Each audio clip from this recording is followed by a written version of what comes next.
What do you think about that issue, Andrew? People obviously impacted by civic politics and by civic policies, and yet we really don't see that high of a voter turnout there. Yeah, last election here in Victoria, we had a turnout of 26.7%, which is only about 17,000 people, which is really quite shocking because that is really the Democratic deficit right there when you have far less than a majority of people even voting or coming out. And also studies show that a lot of people that do vote often just vote for the top 8 names on the list. That's actually a statistical advantage to having a last name that begins with the letter A or B or C because you're at the top of the list.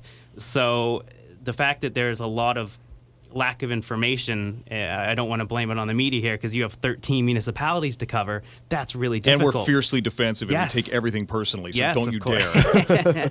So how are people, I mean, Victoria gets a lot of love, but my friend Niall over there in Central Saanich, how much coverage is the Times Colonist going to give him? How much, I mean, when you have to spread your resources over 13 municipalities, it's very difficult to find information about those people running. And a lot of people just think, federal politics is always there. It's always on CBC. You always see Stephen Harper or Justin Trudeau out there on the television.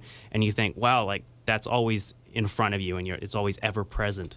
But when it comes to municipal politics, yeah, you hear from the mayor every once in a while. But while I've been campaigning, I've asked a lot of people, can you name the councillors, the city councillors that we have? Usually someone can name one or two, usually the same ones since they're often in the paper getting their name out there.